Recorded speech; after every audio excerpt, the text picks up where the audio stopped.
ভুল হয়ে গেছে, যার কারণে গোটা দেশ অনিরাপদ। 8 বছরের কন্যা ধর্ষিতা, 4 বছরের কন্যা ধর্ষিতা, 8 বছরের মেয়ে, তার দেহ টুকরা টুকরা, দেহ টুকরা টুকরা। তোমাদের কাছে আমি একটা ছেলের কাছে বলি, আব্বা, আমি রাজনীতির মানুষ না, কিন্তু আমার একটা কথা, আমার এই বাংলাদেশে 92% মুসলমানের বাংলাদেশে, যেই বাংলাদেশে 3 লক্ষের চাইতে বেশি মসজিদ আছে, প্রতিদিন 5 ওয়াক্ত নামাজের আজান হয়, চারিদিকে এত দাড়ি টুপিওয়ালা মানুষ, এত মসজিদ, এত মাদ্রাসা, 30 লক্ষের মতো তালেবে ইলম যেই বাংলাদেশে মাদ্রাসায় পড়ালেখা করে, সেই পবিত্র ভূমিতে 8 বছরের বাচ্চা মেয়ে যদি ধর্ষিতা হয়, 8 বছরের মেয়ে যদি তার শরীর কল্লা যদি আলাদা করে ফেলে, কাইটা টুকরা করে ফেলে, আগামীর সমাজ বাঁচবে কিভাবে? এই সমাজে তো তোমাদের বোনও আছে, তোমাদের কন্যাও তো আছে, বলো না ভাই?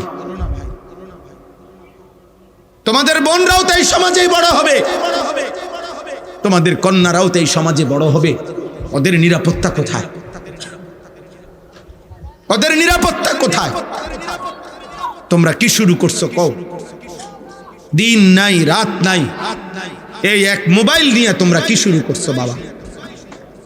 বলো, এত নারী, এত ছবি, এত মোবাইল দেখে তোমরা কি করবা? ছেলেদেরকে বলতেছি, তোমরা বলো ভাই, তোমার বোন আছে না? বলো না, তোমরা যারা এখানে ছেলে বস, তোমাদের ছোট বোন নাই? কথা বলে না? যারা এখানে বিবাহিত, আপনাদের ছোট কন্যা নাই? তো ও আগামী দিনে কেমনে নিরাপদে বেড়ে উঠবে? এই চরিত্রহীনদের সমাজে ও বেড়ে উঠবে কিভাবে? আপনি চুল দেখলে বুঝেন না ও কি করছে? আপনি চেহারা দেখলে বুঝেন না ও কি করে?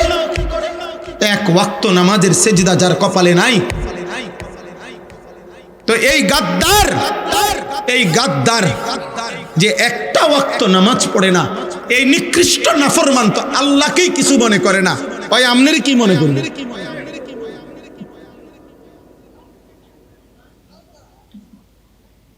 ও তার সৃষ্টিকর্তাকে কিছু মনে করে না, পালন কর্তাকে কিছু মনে করে না।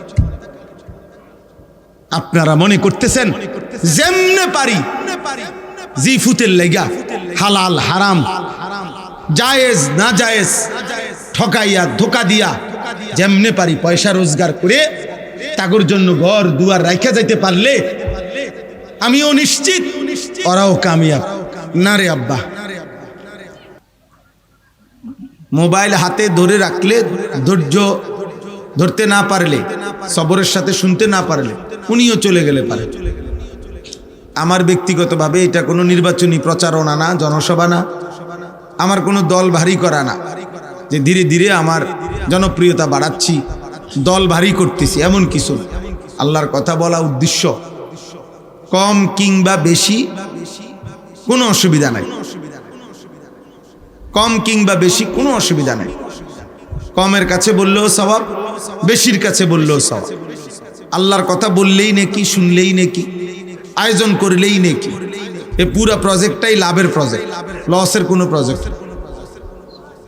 এখানে বললে কোনো লস নাই, শুনলেও লস নাই, আয়োজন করলেও কোনো কি নাই, লস নাই।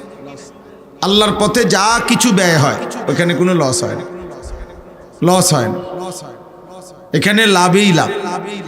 কোরআনুল কারীমের মধ্যে আছে, আল্লাহ তাআলা বলেন, ওমান আহসানু কাওলাম মিম্মান দাআ ইলাল্লাহ, যে মানুষকে আল্লাহর দিকে ডাকে তার চাইতে সর্বোত্তম সুন্দর কথা আর কার হতে পারে?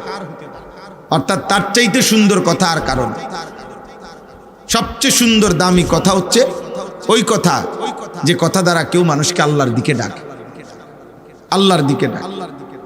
আল্লাহ তাআলা বলছে, তোমাদের পারস্পরিক যত কথাবার্তা আছে সব কথার মধ্যেই, অধিকাংশ কথাতেই কোনো নেকি নাই, কল্যাণ নাই, কেবল 3টি কথার মধ্যে কল্যাণ আছে। আল্লাহ কোরআনে বলছে, লা খায়রা ফি কাসীরিম মিন নাজওয়াহুম ইল্লা মান আমারা বিসাদাকাতিন আও মা'রুফিন আও ইসলাহিম বাইনান নাস।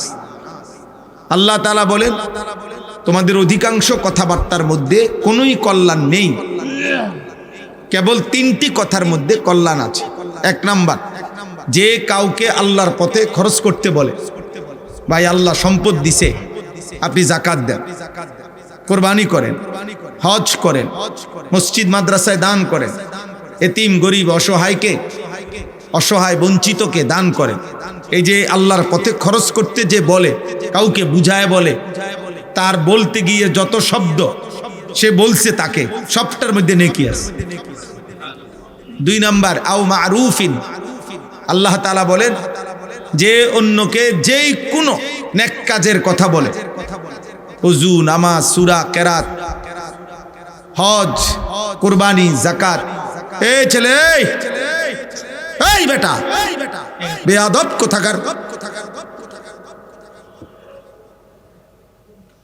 সাহস কত বড় বেটা তো, বেটা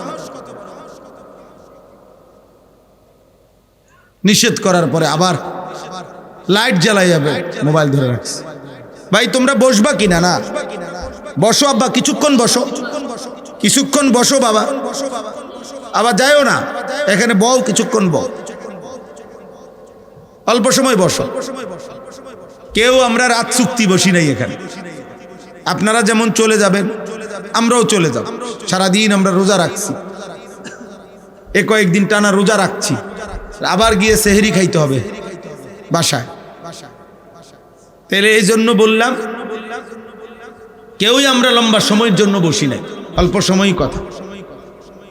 তাহলে দ্বিতীয় নাম্বার কথা হলো, যে কাউকে নেক কাজের কথা বলে, মারুফ, যেই কোনো নেক কাজ, প্রতিটা ভালো কাজ, প্রতিটা নেক কাজ, ছোট হোক। নবী সাল্লাল্লাহু আলাইহি ওয়াসাল্লাম বলেছেন, লা তাহকিরান্না মিনাল মারুফি শাইআন, যেই কোনো নেক কাজকে তুমি ছোট মনে করো না, সামান্য হোক, সামান্য। নবীজি সাল্লাল্লাহু আলাইহি সাল্লাম বলেছেন, কাউকে রাস্তা বলে দেওয়া, এটাও নেক কাজ, এটা ছোট মনে করো না, এটা তো অনেক নেকি। কোনো অন্ধকে রাস্তা পার করে দেওয়া, এটাকে ছোট মনে করো না, এটা নেক কাজ। রাস্তা থেকে কষ্টদায়ক জিনিস সরিয়ে দেওয়া, ইমাতাতুল আদা আনিত তরিক, এটা ছোট মনে করো না, এটা ঈমানের অংশ। নবীজি বলছেন, এটা তোমার ঈমানের একটি অংশ, ঈমানের একটি শাখা। এটা এরকম আল্লাহ নবী সাল্লাল্লাহু আলাইহি সাল্লাম বলছে, আরেকজন ভাই, তুমি এক বালতি পানি উঠাইছো, আরেকজন দুর্বল মানুষ আসছে, উনি খালি বালতি নিয়ে, তুমি যদি তোমার নিজের বালতির পানিটা তার বালতিতে দিয়ে দাও, এই জন্য যে উনি দুর্বল মানুষ, আমি তো আরেকটা নিতে পারবো উঠাইয়া। আল্লাহ নবী সাল্লাল্লাহু আলাইহি সাল্লাম বলছে, নিঃসন্দেহে এটা তোমার আমল নামায় সাদাকা, তোমার আমল নামায় নেকি।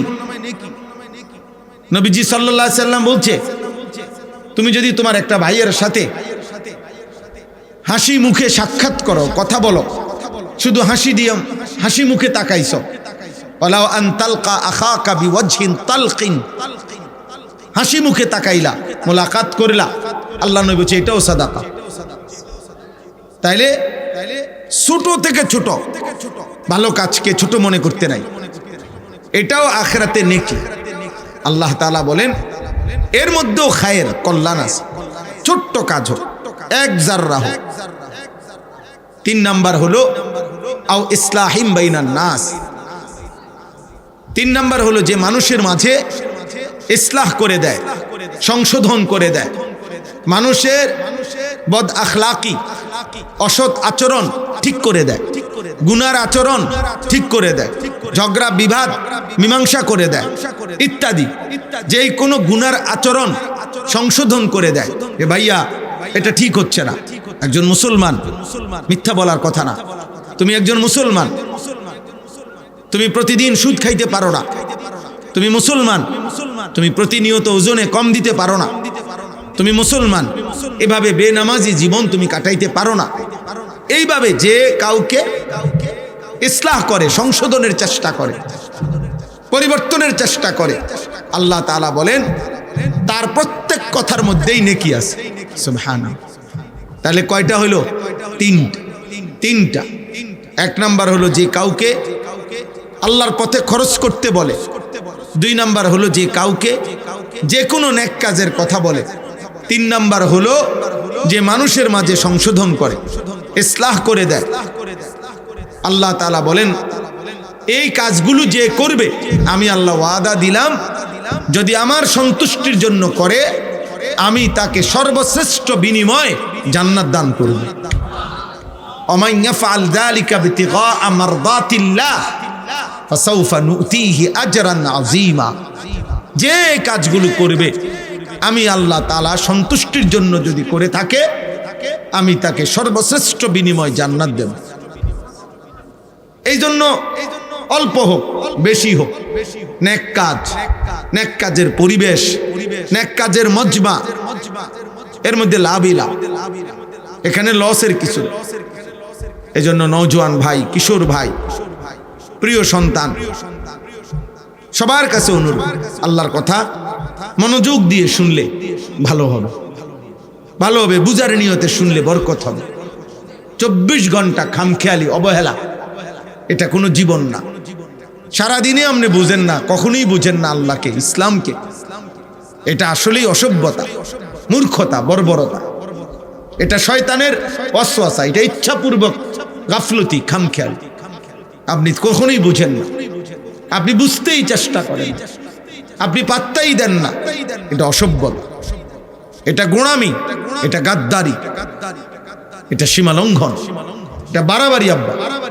নয়তো সৃষ্টিগতভাবে, জন্মগতভাবে আল্লাহ তাআলা প্রত্যেক মানুষের ভিতরে, পুরুষ কিংবা নারী, সকলের মধ্যে আল্লাহ আল্লাহকে মানার যোগ্যতা দিয়েছে।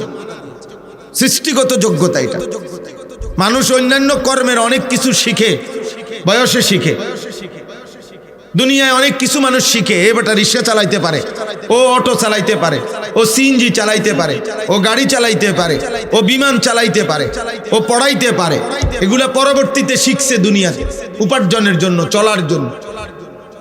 এগুলা একজনে পারে, আরেকজনে পারে না। আমার ড্রাইভার গাড়িটা চালাইতে পারে, আমি চালাইতে পারি না। আমি এটা স্টিয়ারিং ধরতেও পারবো না, বুঝিও না, আমি এটা 100টাও বুঝি না। তাইলে আমি তো গাড়িতে চলি আজকে না হয়তো 15 বছর হবে, কিন্তু আমি কিছুই বুঝি না, এটা 100টাও বুঝি না। তাহলে দুনিয়াবি এগুলো এমন হইতে পারে, আমি পারি সে পারে না, সে পারে আমি পারি না। কিন্তু আল্লাহকে মানার যোগ্যতা, নামাজের যোগ্যতা, আল্লাহর ইবাদতের যোগ্যতা নিশ্চিত আল্লাহর কসম সৃষ্টিগত জন্মগতভাবে আল্লাহ প্রত্যেকের মধ্যেই দিয়ে রাখছে। নামাজ কিছু লোক পড়তে পারে, কিছু লোক পারবে না, এমন না, সবাই পারবে। কোরআন প্রত্যেকেই পড়তে পারবে। বাংলা বই হয়তো সবাই পড়তে পারবে না, ইংরেজি বই হয়তো সবাই পড়তে পারবে না, উর্দু সবাই পারবে না, হিন্দি ভাষা সবাই পারবে না, কিন্তু কোরআন প্রত্যেকেই পড়তে পারবে। এটা আল্লাহর ওয়াদা। সে যেই ভাষাভাষী হোক, বাংলাভাষী হোক আর উর্দুভাষী হোক, আরবি ভাষী হোক আর ফার্সি ভাষী হোক, ইংরেজি ভাষা হোক, যার ভাষা যেটাই হোক, আল্লাহর কোরআন, আল্লাহ বলেন আমি যোগ্যতা দিয়েছি। তাহলে এই জন্য যেই মুসলমান মনে রাখবেন আল্লাহর কোরআন পড়তে পারে না, জওয়ান কিংবা বুড়া, মূল কারণ একটাই, আপনি গাফেল। আপনি ইচ্ছা করে আখিরাতকে ভুলে গেছেন, আপনি ইচ্ছা করে মস্কারি করতেছেন, ফাজলামি করতেছেন, আপনি অহংকারী, আপনি মুতাকাব্বির, অহংকারী মূলক, আপনি গাদ্দারি করছেন। আপনি পারতেন। প্রত্যেক এই বুড়া মানুষও যারা আল্লাহর কোরআন সহি শুদ্ধ পড়তে পারে না, একমাত্র কারণ গাদ্দারি। কারণ বুড়া মিয়া আখিরাতকে পাত্তা দেয় না। নাইলে 90 বছর না, যার বয়স 900 বছর, এই 900 বছরের বুড়া মানুষের পক্ষেও আল্লাহর কোরআন সহি শুদ্ধ করা 100% সম্ভব। 90 বছর বয়সেই সম্ভব, আজকের থেকে নিয়ত করলেও সম্ভব।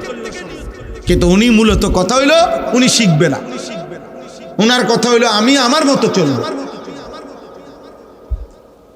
বুঝছেন? অহংকারী এটা। বয়স্ক মানুষ মনে রাখবেন, স্কুল কলেজ ইউনিভার্সিটিতে যারা পড়ো ভাই, তোমরাও মূলত গাফলত। তোমাদের প্রত্যেকের শরীরে, জীবনের মধ্যে আল্লাহকে শিখার, আল্লাহর কোরআন শিখার যোগ্যতা আল্লাহ দিয়ে রাখছে। কিন্তু আমরা ইচ্ছা করে শিখি না, আমরা এটাকে কোনো বিষয় মনে করি, আমরা পাত্তা দেই না, পাত্তা দেই না। বাংলাদেশে, শুধু বাংলাদেশে শত শত আইটেমে কোরআন শিখার বুদ্ধি, পদ্ধতি, সিস্টেম আছে। শুধু মাদ্রাসা না, মাদ্রাসা মক্তব ছাড়াও এখন শত শত বয়স্কদেরকে শিখানো, বাচ্চাদেরকে শিখানো, নারীদেরকে শিখানো। বুবা, আমি নিজ চোখে দেখছি, নিজ চোখে আমি পড়া নিছি। আপনার অন্ধ মানুষ, সে আল্লাহর কোরআন খুলে দিছে, তাদের একটা কোরআন শরীফ আছে, অন্ধদের জন্য আলাদা কোরআন শরীফ আছে। ওরে যেই কোনো পৃষ্ঠা খুলে দিলে এমনি হাত লাগায় আর সে তেলাওয়াত করে, বিশুদ্ধ তেলা। আমি আমার নিজ চোখে দেখছি, নিজ কানে শুনেছি। আজকে মনে 4 বছর হয় আমাদের সাথে একজন হাফেজ সাহেব, বাংলাদেশের শ্রেষ্ঠ কারীদের অন্যতম হাফেজ মুআজ্জম হুসাইন উনার নাম, বা আন্তর্জাতিক কারি বাংলাদেশের, উনি অন্ধ, একদম অন্ধ, অন্ধ। আমাদের সাথে এতেকাফ করে আজকে 3-4 বছর ধরে আমার সাথে, আমার শায়েখ আল্লামা মুফতি মুশতাকুর নবী সাহেবের সাথে। ও কোরআন শরীফ পড়লে মনে হয় যেন আসমান থেকে নাজিল হইতেছে। আপনি মোবাইলে শুনে দেখেন, কলিজা ছিঁড়ে যাবে তার তেলাওয়াত শুনে। শতভাগ অন্ধ, সে কিভাবে আল্লাহর কোরআন শিখল?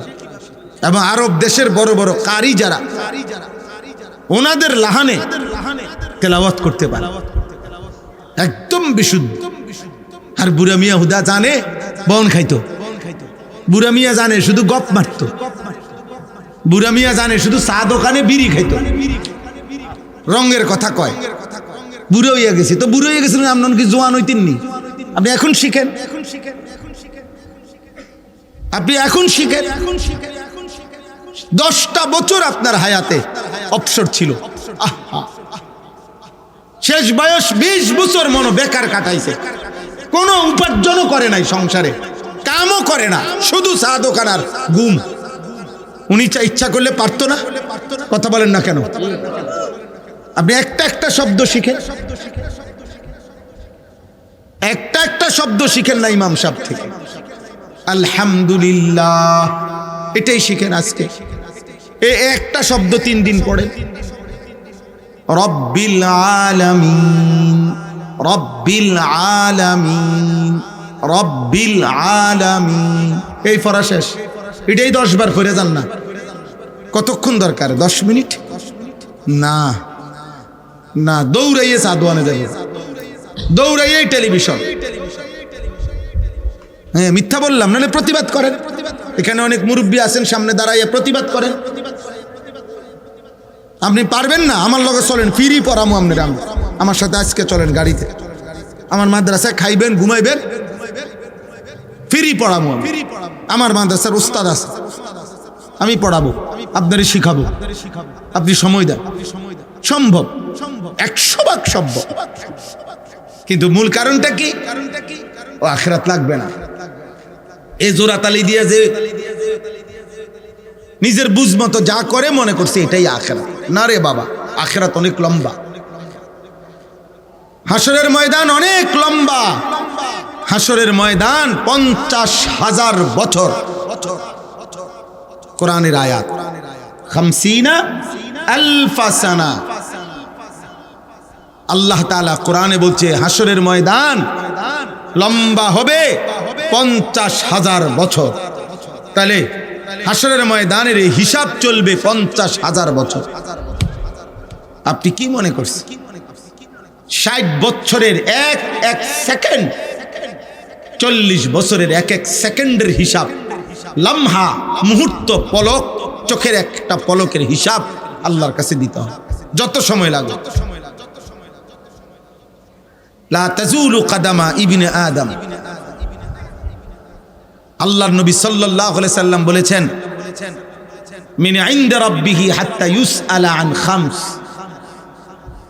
কিয়ামতের দিন কোন মানুষের পা, কদম এক সুতা আগে বাড়বে না, এক কদম সামনে যেতে পারবে না, যাকে যেখানে ফেরেশতারা দাঁড় করাবে ওইখান থেকে এক কদম সামনে যেতে পারবে না যতক্ষণ না আল্লাহর নিকট 5টি প্রশ্নের উত্তর না দিবে।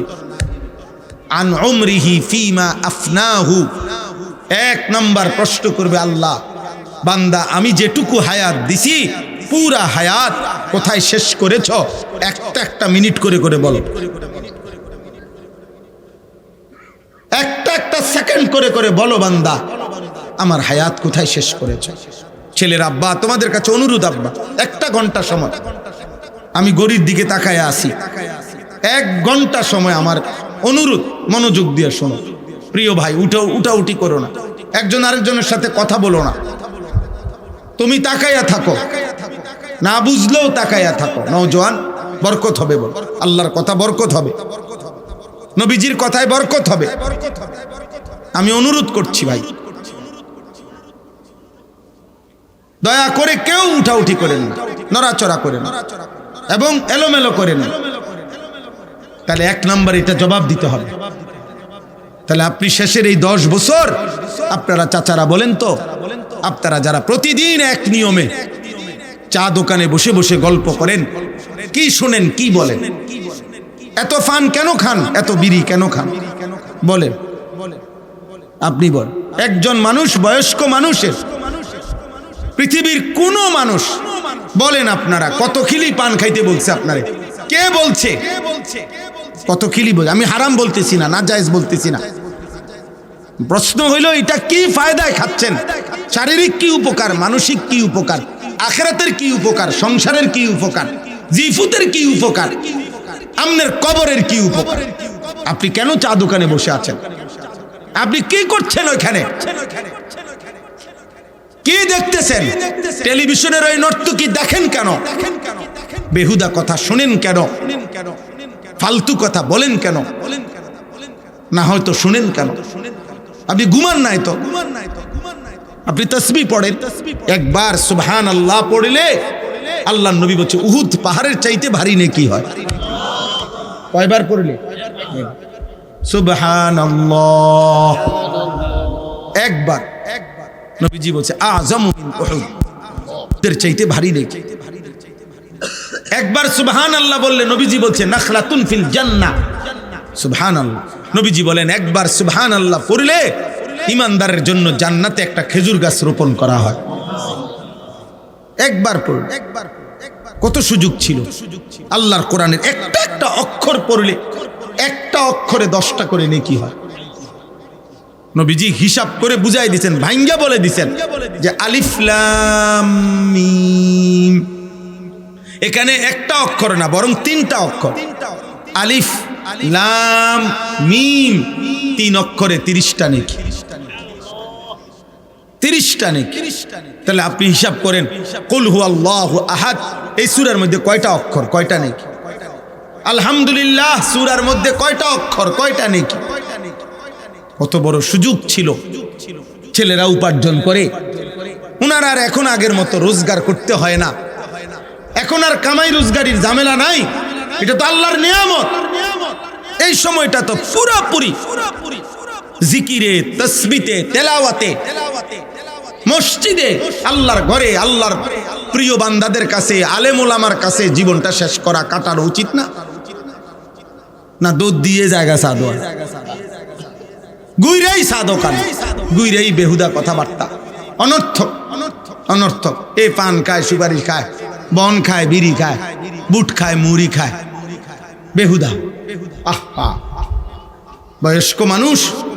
আল্লাহ নবী সাল্লাল্লাহু আলাইহি সাল্লাম বলেন আযারাল্লাহু ইলামরিইন আখারা উমরাহু হাত্তা বালাগা 60। মুসলিম শরীফের হাদিস। নবীজি বলেন আল্লাহ যাকে হায়াত লম্বা দিয়ে 60 বছর পর্যন্ত পৌঁছিয়েছেন, যাকে আল্লাহ 60 বছর হায়াত দিয়েছেন, খোদার কসম নবী বলছে যদি সে 60 বছর হায়াত পেও আখিরাতের নেকি বাড়াইতে পারে নাই, জাহান্নাম থেকে বাঁচার ব্যবস্থা করতে পারে নাই, খোদার কসম নবী বলছে ওই নাফরমান বুড়া মিয়ারে হাসরের ময়দানে দাঁড় করাইয়া 1 সেকেন্ড কথা বলার কোনো সুযোগ দেওয়া হবে না, বরং দাঁড় করিয়ে ফিরানো শুরু হবে। আমি বলে গেলাম, আপনার বিশ্বাস না হইলে আপনি পরে জিগাইয়া আমার আবার খবর দিয়েন, পরে আমি আইয়া শুনি। আমি নবীনগরে অহরহ আসি।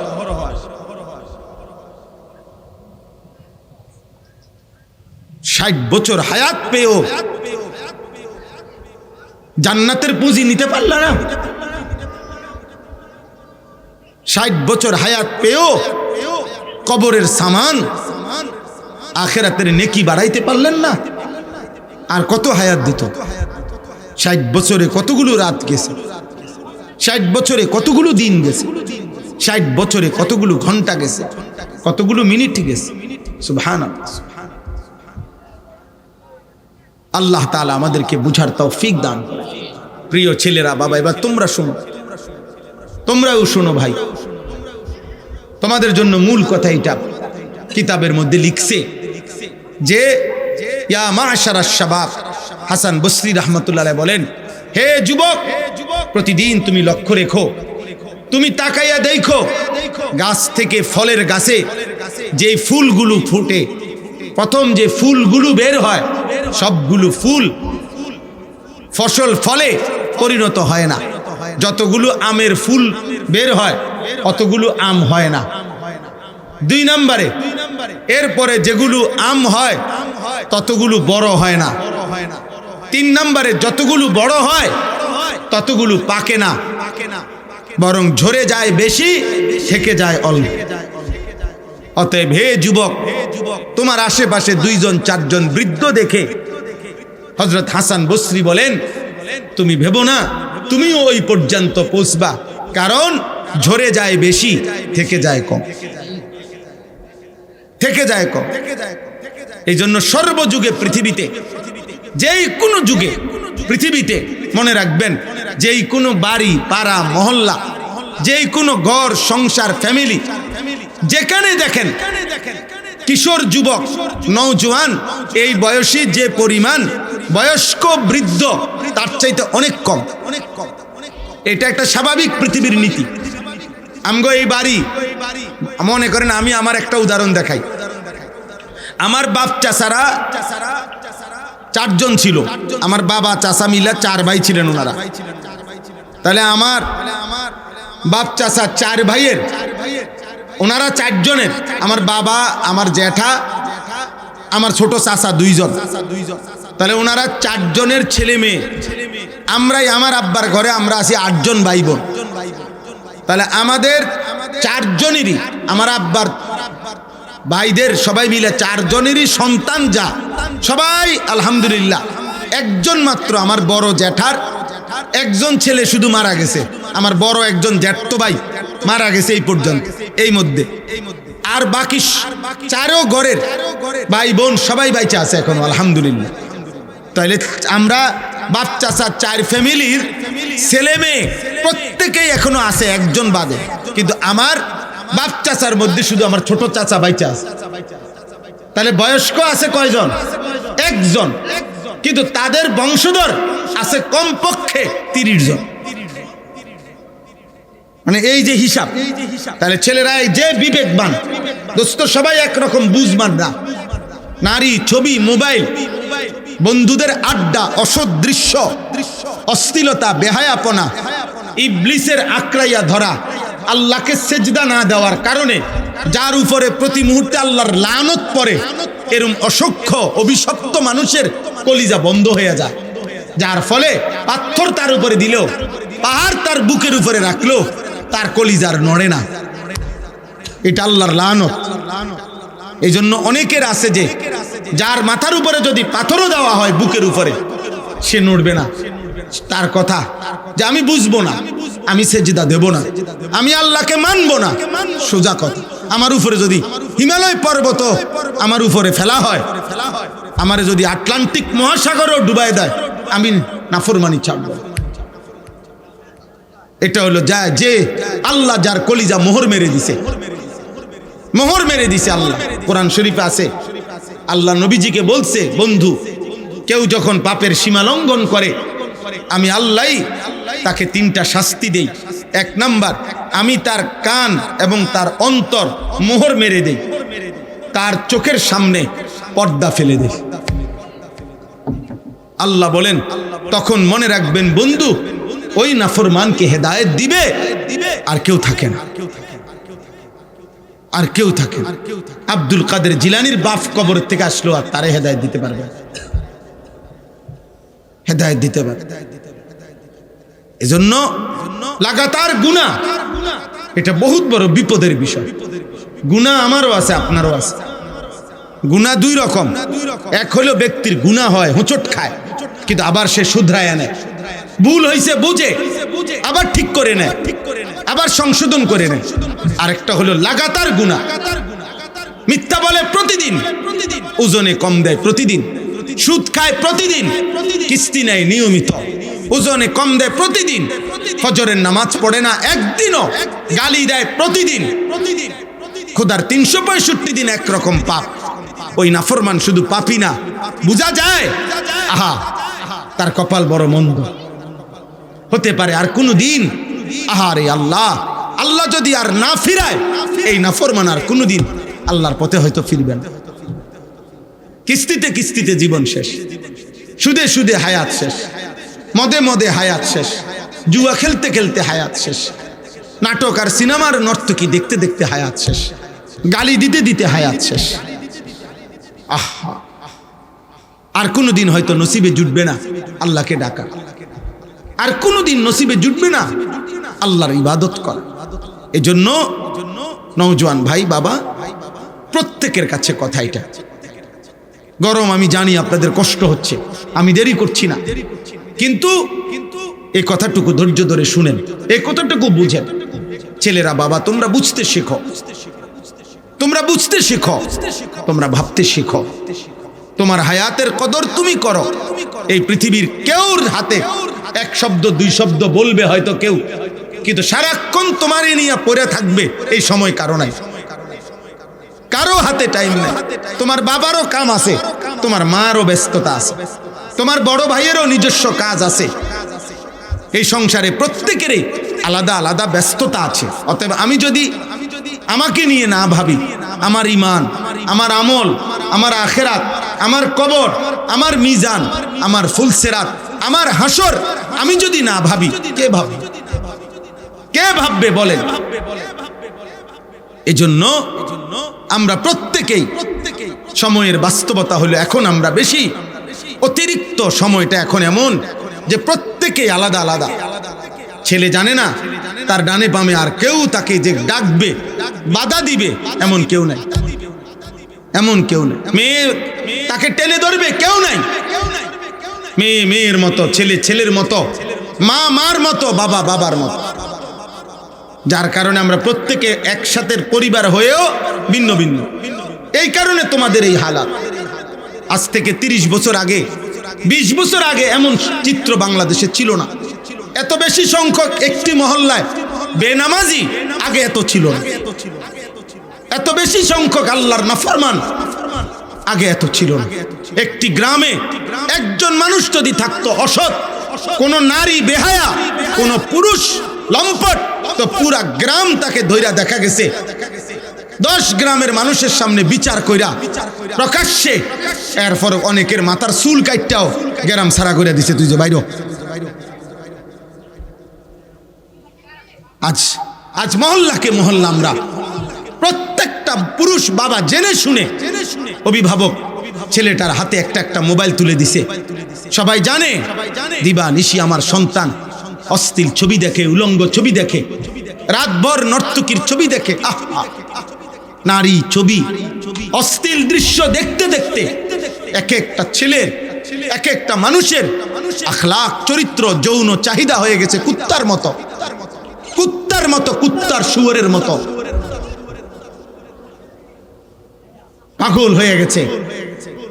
যার কারণে গোটা দেশ অনিরাপদ। 8 বছরের কন্যা ধর্ষিতা, 4 বছরের কন্যা ধর্ষিতা, 8 বছরের মেয়ে, তার দেহ টুকরা টুকরা, দেহ টুকরা টুকরা। তোমাদের কাছে আমি একটা ছেলের কাছে বলি, আব্বা, আমি রাজনীতির মানুষ না, কিন্তু আমার একটা কথা, আমার এই বাংলাদেশে 92% মুসলমানের বাংলাদেশে যেই বাংলাদেশে 3 লক্ষের চাইতে বেশি মসজিদ আছে, প্রতিদিন 5 ওয়াক্ত নামাজের আজান হয়, চারিদিকে এত দাড়ি টুপিওয়ালা মানুষ, এত মসজিদ, এত মাদ্রাসা, 30 লক্ষের মতো তালেবে ইলম যেই বাংলাদেশে মাদ্রাসায় পড়ালেখা করে, সেই পবিত্র ভূমিতে 8 বছরের বাচ্চা মেয়ে যদি ধর্ষিতা হয়, 8 বছরের মেয়ে যদি তার শরীর কল্লা যদি আলাদা করে ফেলে, কাইটা টুকরা করে ফেলে, আগামীর সমাজ বাঁচবে কিভাবে? এই সমাজে তো তোমাদের বোনও আছে, তোমাদের কন্যাও তো আছে, বলো না ভাই? তোমাদের বোনরাও তো এই সমাজেই বড় হবে, তোমাদের কন্যারাও তো এই সমাজে বড় হবে। ওদের নিরাপত্তা কোথায়? ওদের নিরাপত্তা কোথায়? তোমরা কি শুরু করছো কও? দিন নাই রাত নাই, এই এক মোবাইল নিয়ে তোমরা কি শুরু করছো বাবা? বলো, এত নারী, এত ছবি, এত মোবাইল দেখে তোমরা কি করবা? ছেলেদেরকে বলতেছি, তোমরা বলো ভাই, তোমার বোন আছে না? বলো না, তোমরা যারা এখানে ছেলে, তোমাদের ছোট বোন নাই? কথা বলে না?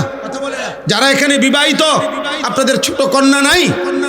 তো ও আগামী দিনে কেমনে নিরাপদে বেড়ে উঠবে?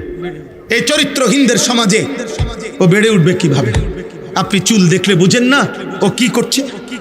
আপনি চেহারা দেখলে বুঝেন না ও কি করে? 1 ওয়াক্ত নামাজের সেজদা যার কপালে নাই,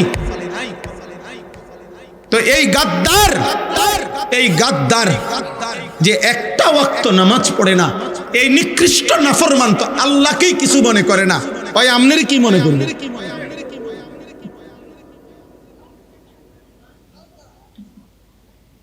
ও তার সৃষ্টিকর্তাকে কিছু মনে করে না, পালনকর্তাকে কিছু মনে করে না।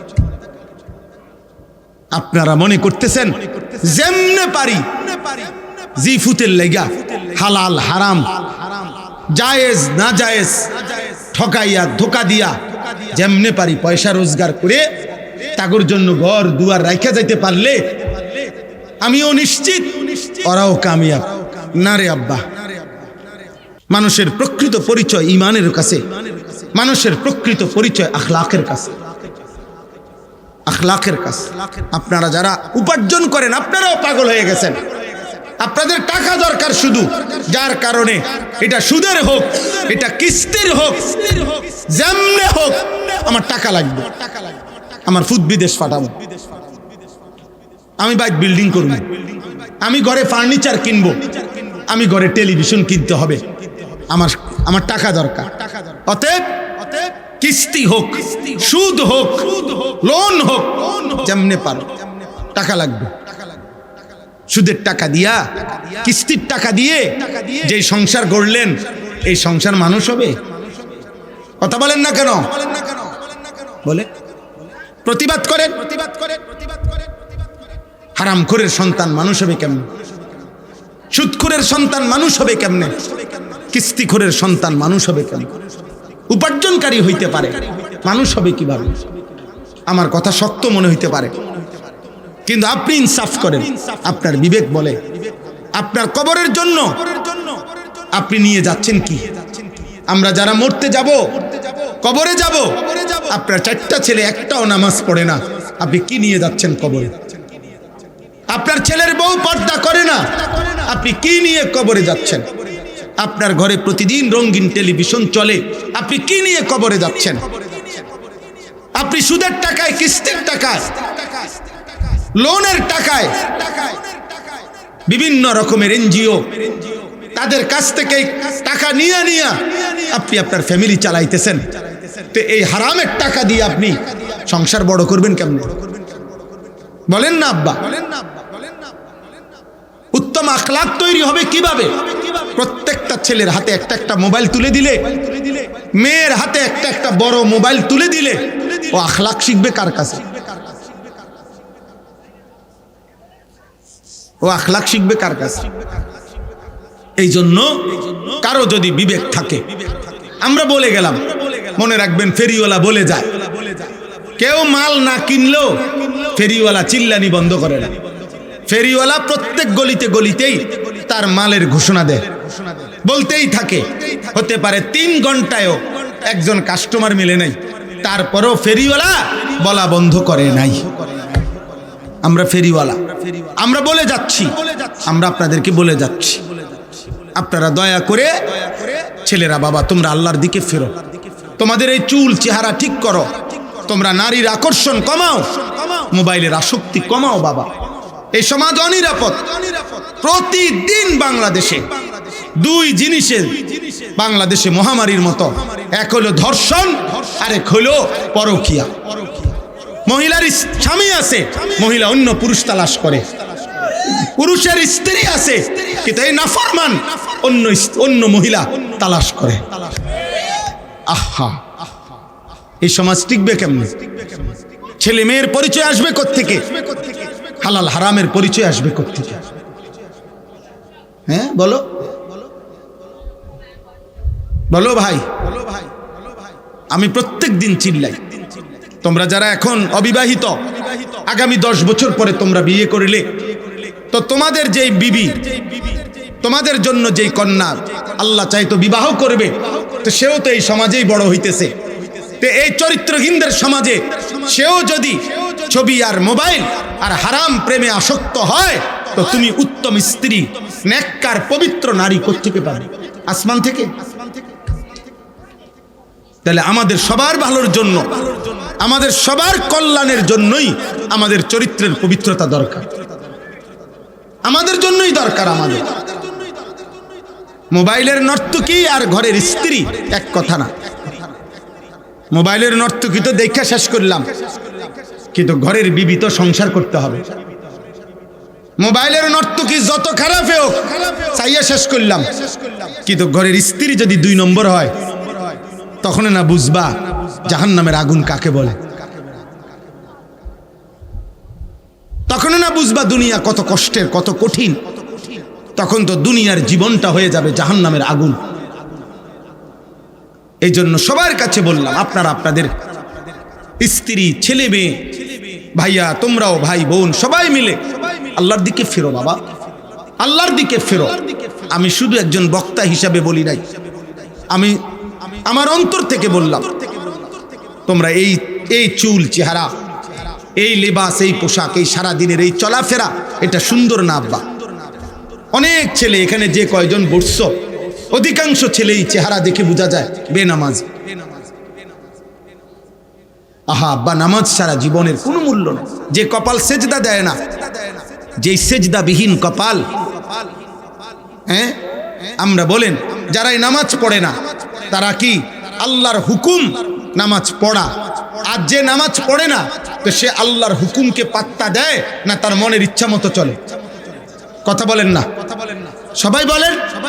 তো কোরআনুল কারীমের মধ্যে আছে, এই কোরআনে আছে যে তার মনের ইচ্ছা মতো চলে, আল্লাহর হুকুমের পাত্তা দেয় না, খোদার কসম আল্লাহ তাকে বলছে তার জীবন কুত্তার জীবন, কুত্তার জীবন, কুত্তার জিন্দিগি, কুত্তার জিন্দিগি। ওই জিন্দিগি সেজদা নাই যেই কপালে, ওর জীবনে কুত্তার জীবন। কোরআন শরীফের আয়াত।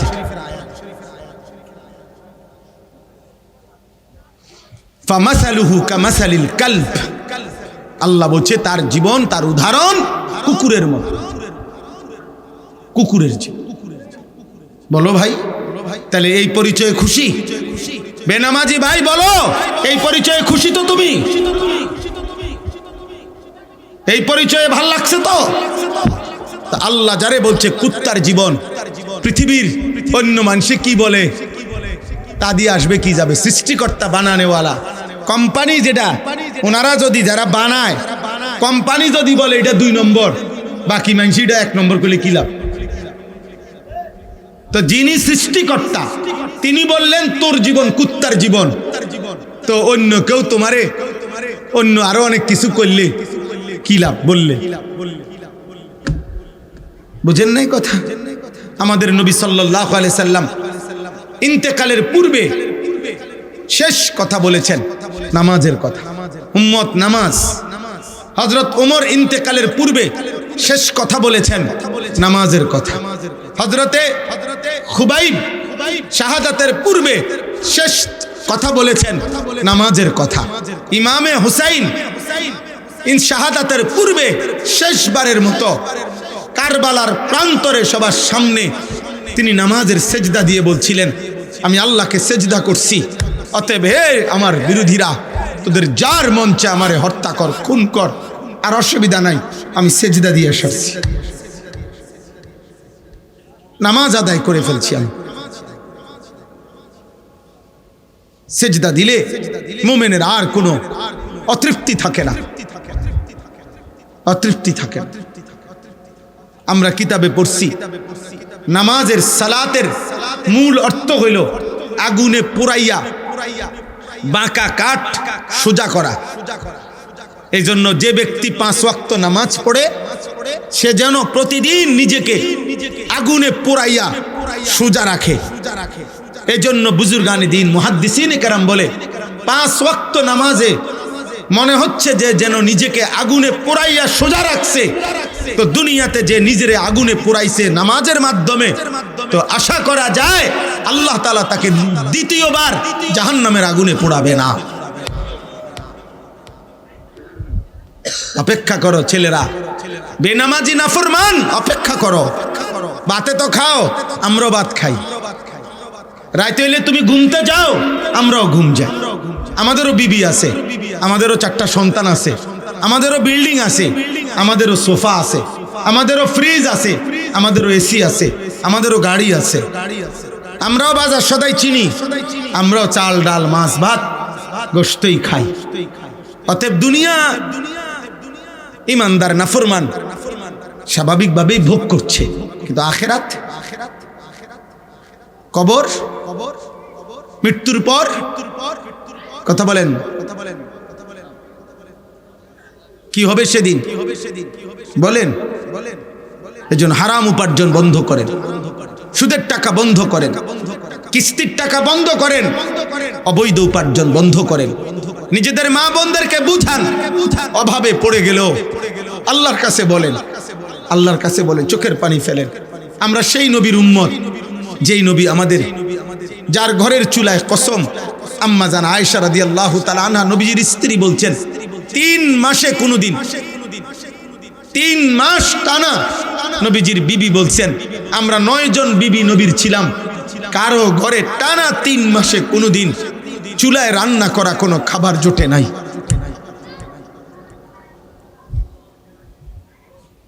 চুলায় রান্না করা কোনো খাবার জোটে নাই 3 মাস কোনোদিন। হযরত আয়েশার বনফুত বাগিনা জিজ্ঞেস করছে, আম্মা, খালাম্মা, তাহলে আপনারা কেমনে বাঁচলেন? তিনি বলছেন এই 3 মাসই টানা প্রতিদিন শুধু খেজুর আর পানি খাইয়া জিন্দেগি কাটাইছি নবীজির সাথে, নবীজি সহ। আমরা পেটে পাথর বাঁধা ক্ষুধার কষ্টে সেই নবীর উম্মত। আমরা হারামখোর না, আমরা হারামখোর হব কেন? আমরা সুদখোর হব কেন? আমরা কিস্তিখোর হব কেন? আমরা নাফরমান হব কেন? আমাদের নবী তো ক্ষুধার্তের উদাহরণ দেখায় গেছেন যে উম্মত প্রয়োজনে পেটে পাথর বাঁধবা, কিন্তু আল্লাহকে ছাড়বা না, আল্লাহকে ছাড়বা না। হযরত ওমর রাদিয়াল্লাহু তাআলা আনহু ওনাকে ছুরি দিয়ে ঘাই দিছিল ফজরের ওয়াক্তে। 10.5 বছর তিনি মুসলমানদের খলিফা ছিলেন। ছুরি দিয়ে ওনার নারী বুড়ি বের করে দিছিল।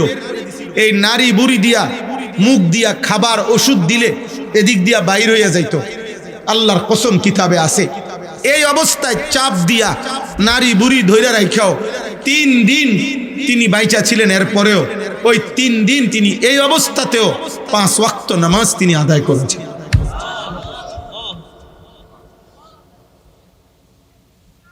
হযরত ওমর রাদিয়াল্লাহু তাআলা আনহু বলতেন, যার নামাজ নাই ইসলামের মধ্যে তার কোনো অংশ নাই। লা হাজ্জা ফিল ইসলাম লিমান লা সালাতা লাহু।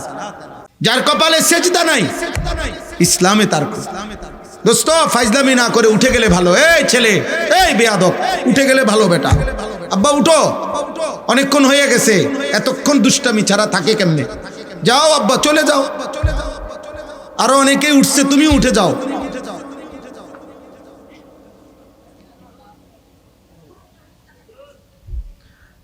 হ্যাঁ, এই সমাজের সবচেয়ে বড় মুসিবত, বন্ধু নামের অসৎ দুষ্ট অসংখ্য ছেলেকে ভালো থাকতে দেয় না। কোন মানুষের জীবনের সবচেয়ে বড় অভিশাপ অসৎ সঙ্গী, যে তাকে নষ্ট করে দেয়, যে তাকে গুনার আড্ডায়, নারীর আড্ডায়, জুয়ার আড্ডায়, মদের আড্ডায়, নেশার আড্ডায়, মোবাইলের আড্ডায় ভাসায় দেয়। অসংখ্য মায়ের স্বপ্ন বৃথা হয়ে যায় খারাপ বন্ধুর খপ্পরে।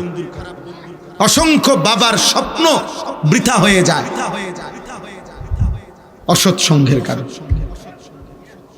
বাবা হয়তো স্বপ্ন দেখছিল ছেলে আমার অনেক জ্ঞানী গুণী হবে, অসৎ বন্ধু শেষ করে দেয়।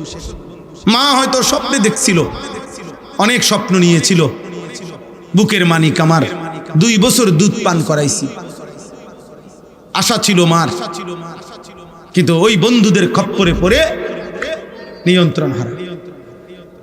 নিয়ন্ত্রণ একটা ছেলে বলো, নাই তো তোমরা একটা যদি মুসলমানের বাচ্চারা বলো যে তোমরা যারা এই বেঈমানের মতো চুল রাখছো, এটা তোমরা তোমাদের বাবাকে দেখে না।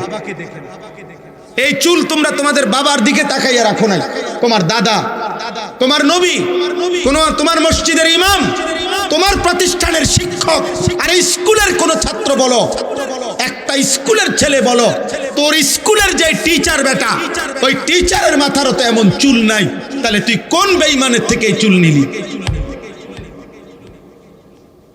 বল বেটা, একটা ছেলে দাঁড়ায় বলবে এটা তোর বাবার চুল, তোর দাদার চুল, এটা বল ভাই। লজ্জা না? তুমি আর বুঝানোর জন্য বলতিস, তুমি কও তোমার কোন স্কুলের টিচারের চুল এমন? বলেন তাহলে ওরা কার থেকে নিল? এই মোবাইলের কোনো বেঈমান থেকে, সেলুনের কোনো মুশরিকের ছবি থেকে, বন্ধুদের কোনো অসৎ কোনো বন্ধুর সঙ্গ থেকে। দোস্ত তোর মতো চুল রাখুন, তোর বাপ কই? তো বাপ থেকে কি নিলা? তোমার মসজিদের ইমাম সাহেবের থেকে কি নিলা? তোমার স্কুলের, মাদ্রাসার, তোমার প্রতিষ্ঠানের শিক্ষকের থেকে তাহলে কি নিলা? বলেন, আপনারা চেষ্টা করেন, আপনারা ফেরান। আমরা একা সম্ভব না। মানুষের পরিবর্তন এটা তাবিজ না, এটা বড়ি না রে আব্বা। একটা বড়ি দিয়ে দিলাম, খাইলেই জোনায়েদ বাগদাদি। একটা ফু দিয়া দিলাম, ফু দিলেই আব্দুল কাদের জিলানি। না, আব্দুল কাদের নিজে কোনো ফু দিয়া হয়েছে না। আব্দুল কাদের জিলানি রহমতুল্লাহ আলাই, উনি এত বড় সাইয়্যিদুল আউলিয়া হয়েছেন ফু দিয়া না। ওনারে আরেকজনে ফু দিছে, আর উনি কি মেহনত করে হয় নাই? আল্লাহরে ডাইকা হয় নাই? চোখের পানি ফেলে হয় না? আল্লাহ আমাদেরকে বুঝার তৌফিক দান করে। দয়া করে প্রত্যেকে কোরবানির সামনে নিজের জীবনের উপরে দয়া করে আমাদের এই সমাজটা সুন্দর করা দরকার। তোমরা ছেলেরা নামাজি হওয়া দরকার আব্বা। সমাজের চারিদিকে বিশৃঙ্খলা, সারা বাংলাদেশে আজকে 3-4 দিন প্রতিবাদ চলতেছে। এই 8 বছরের কন্যা বোন, ফুটফুটে চেহারার এক বোন, মুসলিম মেয়ে রামিসা, এই ছোট্ট বোনকে এক দুষ্ট, এক নিকৃষ্ট নাফরমান ধর্ষণ করে তার শরীরটা টুকরা করে ফেলছে। এই বিভৎস দৃশ্য আমাদেরকে দেখতে হয়েছে এই দেশে। আমরা কোথায়? আমাদের ইসলাম কোথায়?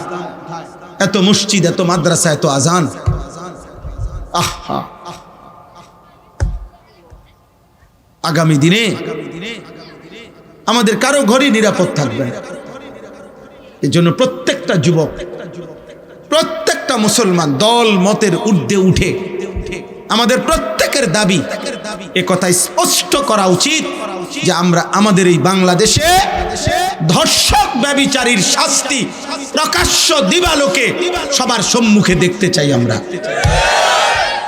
সোজা এই প্রতিবাদ তোলো, এই আওয়াজ তোলো, যে এটা আওয়ামী লীগ বিএনপি না, এটা জাতীয় পার্টি জামাত ইসলাম না, এটা 18 কোটি মানুষের দাবি, এটা বাংলার প্রতিটা জনগণের দাবি। এটা যদি এখনই নিয়ন্ত্রণ না করে আমার দেশ কোনোভাবে মায়ের, বোনের, কন্যার ইজ্জতের কোনো নিরাপত্তা থাকবে না।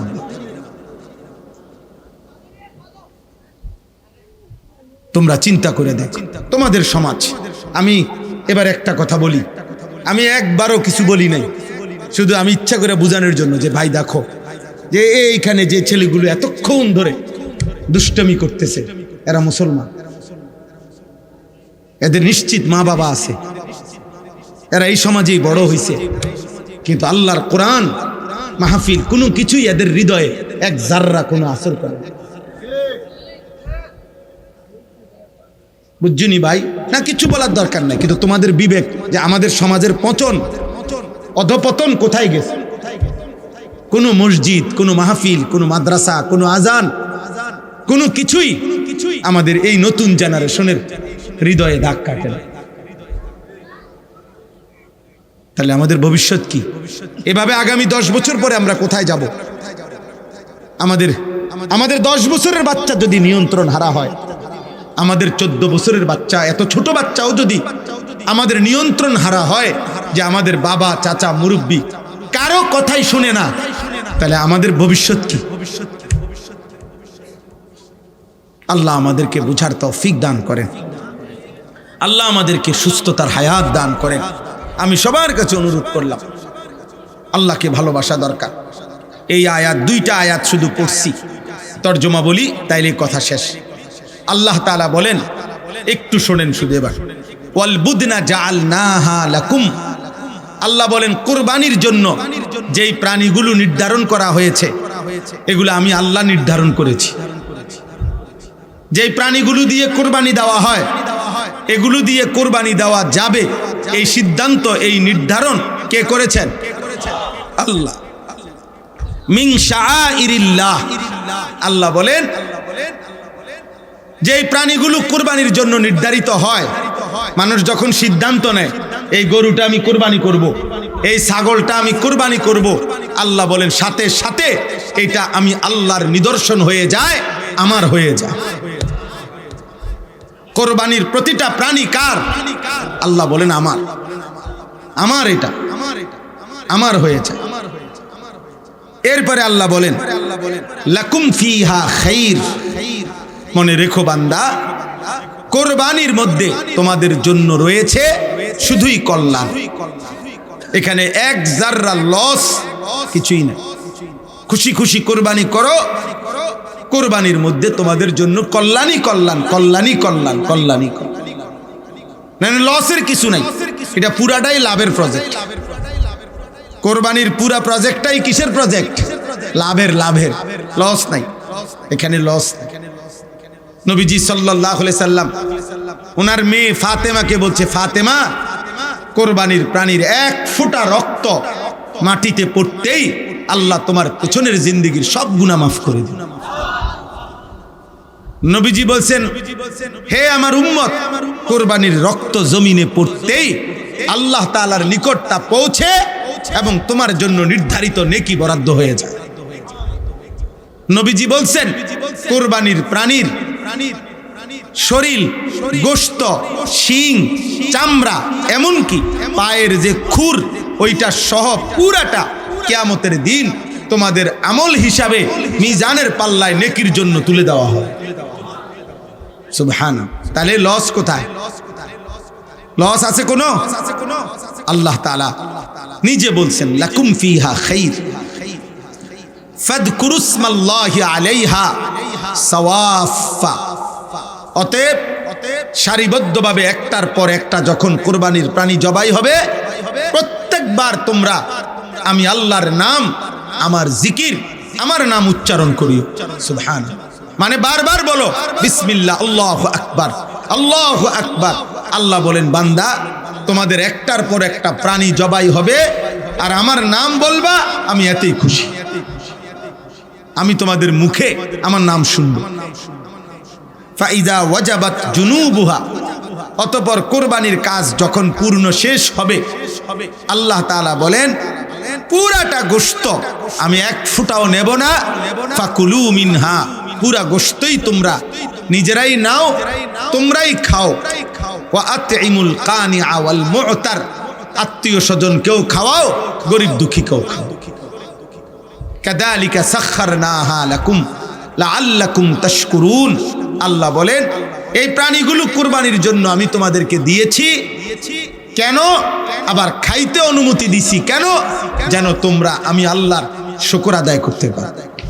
কার শুকর? আল্লাহর। লান ইয়ানালাল্লাহা লুহুমুহা ওয়ালা দিমাউহা ওয়ালাকিন ইয়ানালুহুত তাকওয়া মিনকুম। আল্লাহ তাআলা বলেন, তোমাদের কুরবানির গোশত, রক্ত কিছুই আমার কাছে পৌঁছে না, লাগে না আমার। আমি শুধু তাকওয়া চাই, গুনাহমুক্ত জীবন চাই। আমি তোমাদের গুনাহমুক্ত চাই, আমি তাকওয়া চাই, আমি দিলটা চাই, আমি অন্তরে আমার ভয় আছে কিনা, আমি আল্লাহর ভালোবাসা আছে কিনা, আমি শুধু এটাই দেখতে চাই। আমি দেখতে চাই তাকওয়া আছে কিনা, মানে গুনাহমুক্ত কিনা। এজন্য হারামের টাকা দিয়ে কোরবানি হয় না, সুদের টাকা দিয়া কোরবানি হয় না, কিস্তির টাকা দিয়া কোরবানি হয় না, ঘুষের টাকা দিয়া কোরবানি হয় না, ওজনে কম দেওয়া উপার্জনের টাকা দিয়া, বাটপারি সিটারি 2 নম্বরই 6 নম্বরই করে উপার্জিত টাকায় কোরবানি দিলে পৃথিবীবাসী বাহাবা দিতে পারে, কিন্তু উপরের দিকে যাবে না, উপরের দিকে যাবে না। সবচেয়ে ভয়ঙ্কর কথা হলো, কোন হারাম উপার্জনকারী হারামের টাকা দিয়ে যদি কোরবানিতে শরিক হয়, তাহলে বাকি শরিক কারো কোরবানি হবে না, কারো কোরবানি হবে। হ্যাঁ হ্যাঁ, ওই জন্য আল্লাহ তাআলা বলছে আমি শুধু তাকওয়া চাই। এজন্য আমি প্রায় বলি, কোরবানির দিন গরু জবাই হয়, যখন পশু জবাই হয়, সবাই তাকায় ওই গরুটার দিকে, আল্লাহ তাআলা তাকায় বান্দার দিলের দিকে। সবাই তাকায় জন্তুর দিকে, রব তাকায় বান্দার অন্তরের দিকে। অন্তরে আল্লাহর ভয় আছে কিনা, গুনাহমুক্ত কিনা। নাইলে আল্লাহ বলে তোমার গোশত তুমি খাও, আমি নিতাম, কিচ্ছুই নিতাম, যা কিছুই নেই, গোশত তুমি সারা বছরই খাও। এই জন্য দয়া করে আজকে কোরবানির এই সময়টা প্রত্যেকেই মহব্বতের সাথে হালাল রোজগার থেকে কোরবানি করার চেষ্টা করবেন। বলেন ইনশাআল্লাহ, বলেন ইনশাআল্লাহ। আল্লাহ তাআলা আজকের এই মুবারক মাহফিল আল্লাহ কবুল করে নেন। আপনাদের এই ফিকির, আপনাদের এই মেহনত আল্লাহ তাআলা কবুল করে নেন। আপনারা যাদের বিবি, আপনাদের স্ত্রী, কন্যা, ছেলে মেয়েদেরকে আল্লাহর দিকে ফেরাবার চেষ্টা করেন। আব্বা ফিকির করেন, চেষ্টা করেন। আবারও বলছি, আহা আফসোসের বিষয়, আফসোস। আরে পুরুষ বলেন, মহিলা বলেন, কিস্তির টাকা হারাম, কিস্তির টাকা হারাম,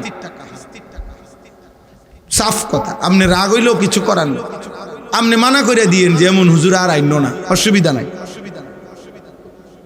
আপনি বলে দিয়েন এমন মাহফিল আর করাইও না, অসুবিধা নাই। কিন্তু হারাম হারাম না। এখন যে দুপুর, এটা তো আমরা সবাই জানি, ঠিক না?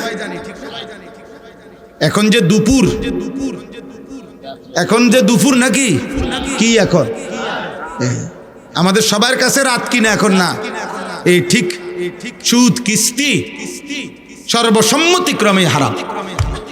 রাইতেও হারাম, দিনও হারাম, বেড়ত নিলেও হারাম, বেড়িত নিলেও হারাম, অভাবে পড়লেও হারাম, অভাবে না পড়লেও হারাম, বিপদে পড়ে নিলেও হারাম, সুখে থাকতে নিলেও হারাম।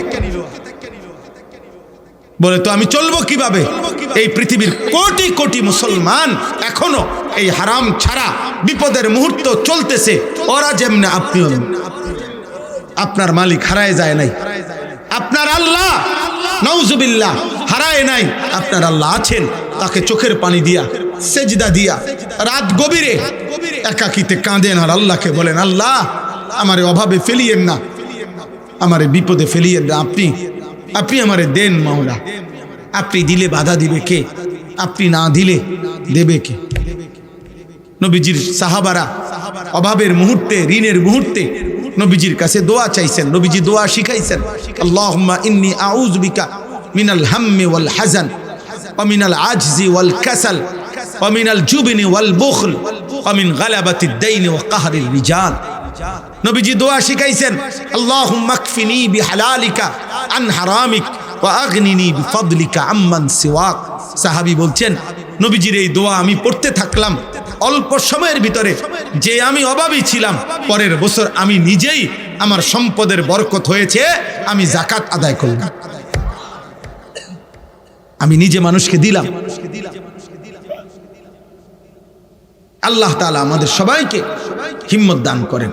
মনে রাখবেন, নবীজি সাল্লাল্লাহু আলাইহি সাল্লাম বলেছেন, কারো কাছে যদি 10টা টাকা থাকে আর তার মধ্য থেকে 1টি টাকা যদি হারামের, খোদার কসম নবী বলছে যতক্ষণ পর্যন্ত ওইটা তার কাছে থাকবে, তার কোনো ফরজ কিংবা নফল কোনো ইবাদত আল্লাহ কবুল করবেন।